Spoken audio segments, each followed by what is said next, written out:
Hi madam, మీ పేరు? మేఘ్నా. Next CM ఎవరైతే బాగుండిద్ది? చంద్రబాబు నాయుడు గారు అయితే బాగుంటుందని. ఎందుకు మేడం ఆయనే రావాలనుకుంటున్నారు?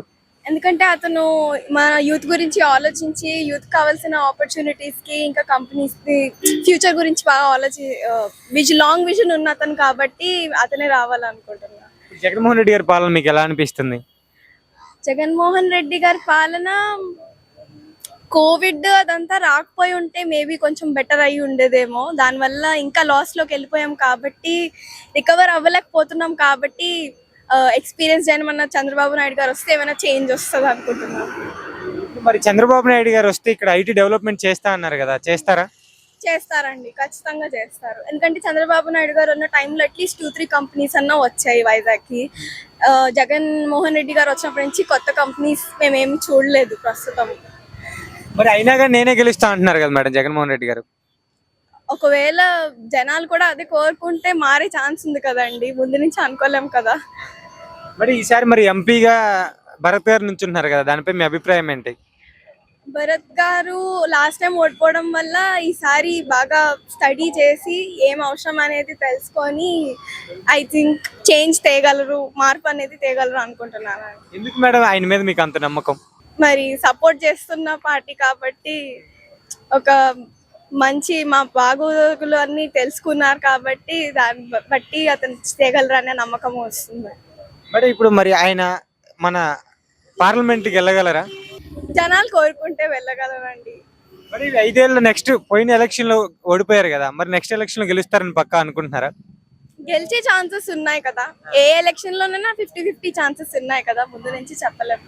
నెక్స్ట్ ఎలక్షన్ లో పక్కా ఏ ప్రభుత్వం వస్తుంది? టీడీపీ అని అనుకుంటున్నాను. ఇప్పుడు మరి పొలిటికల్ గురించి ఏం చెప్తారు? పొలిటికల్ గా ఏం చెప్తాం అంటే వైసీపీ ప్రభుత్వాన్ని ఒక ఛాన్స్ ఇచ్చారు, అది వాళ్ళు నిలబెట్టుకెళ్ళిపోయారు.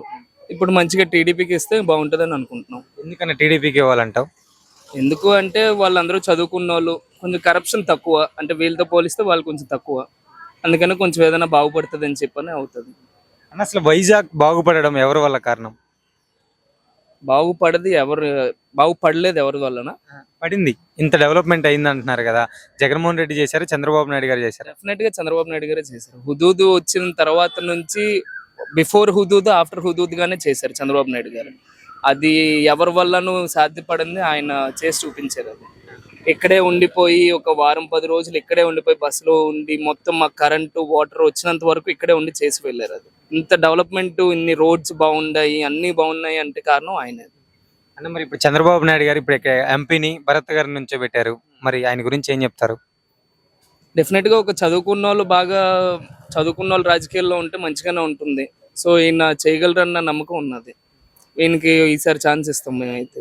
అంటే మరి ఇప్పుడు పోటీగా ఆమె నుంచుంటున్నారు ఝాన్సీ గారు, ఆమె గురించి ఏం చెప్తారు? నాన్ లోకల్ వాళ్ళు వచ్చేసి చదువు నిలయంలో వచ్చేసి చేస్తాను, మమ్మల్ని వేలేస్తాము అంటే మేము ఎలా కోరుకుంటాం? అది అసలు ఛాన్సే లేదు. అసలు అసలు మినిమం వైసీపీ ప్రభుత్వానికి వైజాగ్ లోని ఛాన్స్ ఇచ్చేదే లేదు అసలు. అంటే మరి భరత్ గారు లాస్ట్ ఎలక్షన్ లో ఓడిపోయారు, మరి ఈసారి ఎంత మెజారిటీతో గెలవచ్చు అంటారు? లాస్ట్ టైం భరత్ గారు ఓడిపోయింది పెద్ద మేజర్ డిఫరెన్స్ తో అయితే ఓడిపోలేదు. ఆయన జేడి లక్ష్మీనారాయణ గారు అసలు మేజర్ డిఫరెన్స్ తో ఓడిపోలేదు. ఈయన ఎంవివి సత్యనారాయణ గారు గెలిచింది కూడాను ఒక 2000 ఓట్లు 3000 ఓట్ల మెజారిటీతోనే గెలిచారు. సో అది చెప్పలేము. అది అంటే మరి ఈ వైసీపీ పాలనలో ఆయన నుంచున్నప్పుడు అక్రమాలు చేశారు అని అంటున్నారు, నిజమేనా? ఆయన అడ్డుకోవడానికి మన ఎంపీ గారు నుంచున్నారా, టీడీపీ ఎంపీ గారు? డెఫినెట్ గా ఈయన ప్రయత్నం అన్నది ఈయన చేశారు, కానీ అది ఎంతవరకు అయ్యింది ఏంటన్నది తెలియదు మరి. ఎందుకంటే చాలా అక్రమాలు జరిగాయి. అవి ఇలాగలా కాదు. ఎలాగంటే ఇసుక దోపిడీ, రాత్రుల పూట బీచ్ రోడ్లో లారీలు ఇష్టానుసారంగా తిరగడాలు, బీచ్ రోడ్లోనే కాదు ప్రతి చోట అలాగే తిరుగుతున్నాయి. సో ఇంకా అది కూడా ఓన్లీ ఆయన వెహికల్స్ మాత్రమే తిరుగుతున్నాయి. ఆయన కన్స్ట్రక్షన్ ఒకటి జరుగుతుంది ఇక్కడ మన సిరిపురం దగ్గర, దానికంటూ అక్కడ ఒక సిగ్నల్ పాయింట్ ఆపేశారు డైరెక్ట్ గా. ఇంకా 1-2 అని కాదు, ఇంకా చాలా చేశారు. ఋషికొండ కూడాను అలాగే చాలా మటుకు చేశారు. అక్కడ ఏం కడుతున్నారు ఏంటన్నది తెలీదు. అంటే మరి ఈసారి భరత్ గారు అసెంబ్లీలోకి వెళ్ళి మన ప్రజల సమస్యలను అక్కడ తెలుపుతారా? తెలపగలరు, ఎందుకంటే చదువుకున్నారు కాబట్టి. ఒక డిప్లొమాటిక్ పొజిషన్ లో ఉన్నప్పుడు ఆయన ఏదైనా చేయగలరని నమ్మకం ఉన్నది మరి మాకు. మరి ఈసారి మన కాన్స్టిట్యున్సీలో భరత్ గారికి ఎంత మెజారిటీ రావచ్చు అంటారు? మెజారిటీ అన్నది ఎలాగ ఒక 15-20 thousand రావచ్చు ఆయనకి మెజారిటీ అన్నది. గెలవడం పక్కా గెలుస్తారు.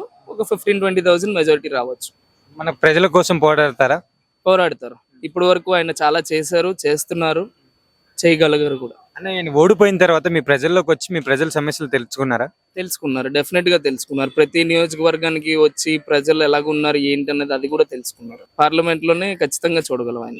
ఒక ముక్కలో మరి ఆయన గురించి ఏం చెప్తారన్న? ఆయన వస్తే బాగుంటుంది, వైజాగ్ బాగుపడుతుంది. ఇప్పటి వరకు ఐటీ కంపెనీలు ఏం కూడా రాలేదు. మాలాంటి ఇదేంటిది డిగ్రీలు చదువుకున్న వాళ్ళు, ఎంబీఏలు చేసిన వాళ్ళు అందరూ ఏంటంటే హైదరాబాద్ వెళ్ళిపోవడం, బెంగళూరు వెళ్ళిపోవడం, అక్కడికి వెళ్ళి జాబులు చేస్తున్నారు. అదేదో ఆయన ఇక్కడ పెడితే ఇక్కడ మంచి కంపెనీలు తెస్తే అందరూ ఇక్కడ ఇంటి దగ్గరే ఉండి చేసుకుంటారు. ఇప్పుడు సీఎం ఎవరైతే బాగుంటుంది? జగన్మోహన్ రెడ్డి అయితే బాగుంటుందా, చంద్రబాబు అయితే బాగుంటుందా? చంద్రబాబు వస్తే బాగుంటుంది. ఎందుకన్నా వాళ్ళిద్దరిలో చంద్రబాబు నాయుడే ఎంచుకున్నారు? అంటే చంద్రబాబు కంటే ఎక్స్పీరియన్స్ జగన్ వచ్చాడు, ఆల్రెడీ చూసారు కదా. అమౌంట్ ఎవరు పడతారో డబ్బులు వేసేయడం గట్రా అది చాలా మంది నచ్చలేదు అది. అందుకని చంద్రబాబు వస్తే బాగుంటుంది అన్న మరి ఇప్పుడు ఈ 5 ఏళ్ళు మరి జగన్మోహన్ రెడ్డి గారి పాలన మీకు ఎలా అనిపిస్తుంది?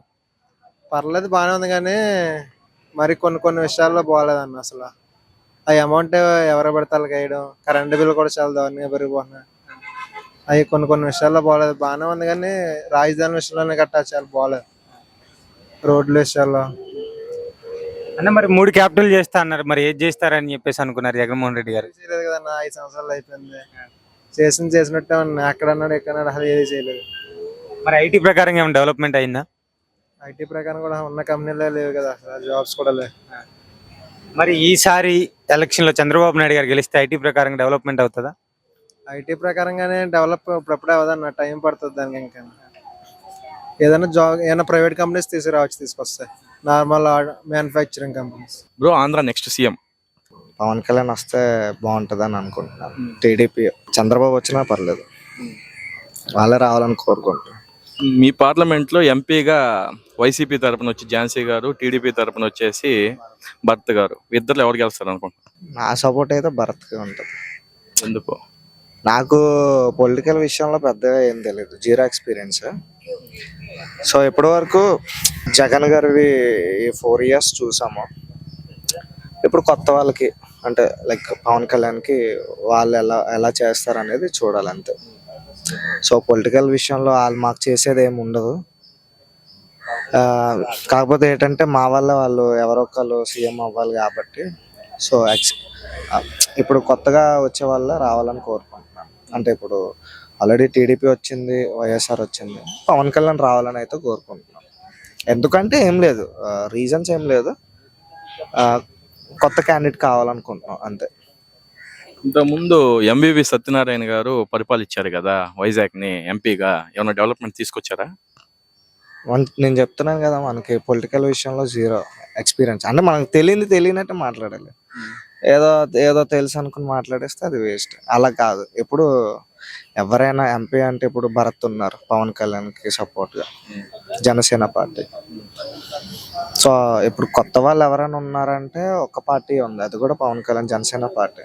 సో జనసేన పార్టీకి సంబంధించిన వాళ్ళు ఎవరైనా పోటీగా చేస్తే వాళ్ళకి సపోర్ట్ చేస్తాం. అంటే ఇంతకు ముందు వేరే వాళ్ళకి సపోర్ట్ చేస్తాం, ఇప్పుడు కొత్త వాళ్ళకి సపోర్ట్ చేయాలంతే. నెక్స్ట్ ఇంకెవరైనా కొత్త వాళ్ళు వస్తే వాళ్ళకి సపోర్ట్ చేస్తాం.